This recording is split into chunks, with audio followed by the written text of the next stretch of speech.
Allez, l'éternel débrief des gens de chez Mercedes. Donc au moment où je fais cette vidéo, il est 23h20 dimanche. Je ne sais pas ce qu'il en est de la sanction.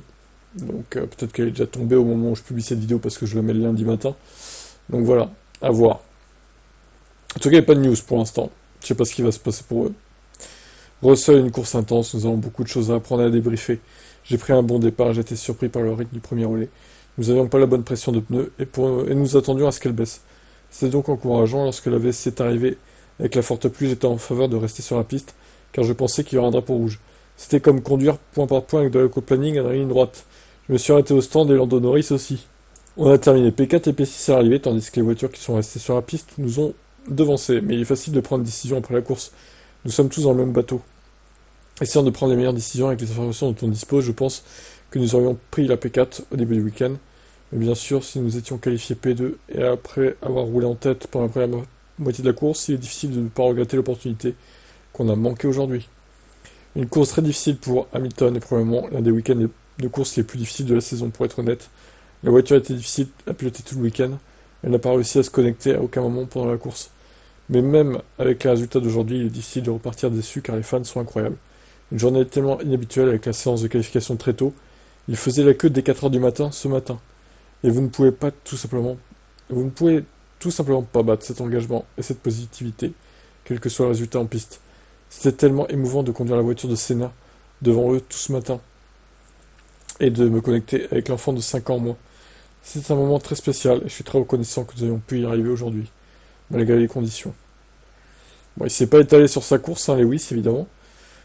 Chauvelin, une triple journée difficile pour l'équipe. Et la dernière journée de compétition s'est poursuivie de la même manière. Les qualifs et la course elle-même ont été douces amères. Lewis a eu du mal à prendre confiance dans la voiture, n'a pas dépassé la Q1.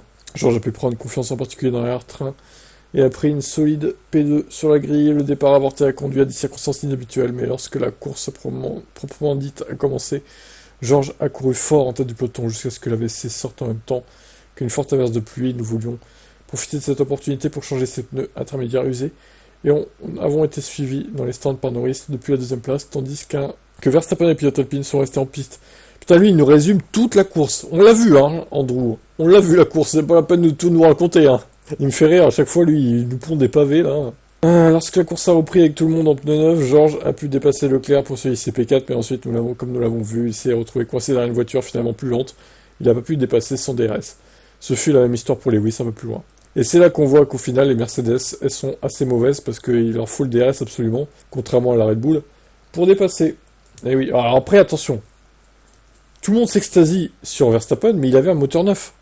Je tiens quand même à le rappeler aussi. Et le moteur neuf, ça donne un boost. Et oui, faut pas l'oublier ça aussi. Comme en 2021 où Lewis avait bien remonté, mais il avait un moteur neuf aussi. Donc ça aide. Et là, pareil pour Max. Eh ben oui, il faut le préciser hein, quand même. Hein. Tout le monde se branle sur la perfo de Max, mais bon. C'était bien l'un des seuls à avoir un moteur neuf ce week-end. Hein. Les P4 et P10 semblent une maigre récompense après avoir mené la première partie de la course. Mais nous avons beaucoup de choses à apprendre ce week-end et des 3 dernières courses. On va se concentrer sur ce travail à jour à venir.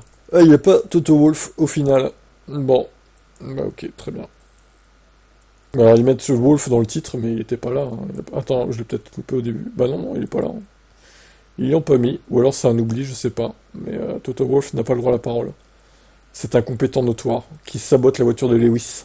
Tout ça pour contenter Princess Russell. Bref, week-end particulier pour Mercedes quand même. Hein.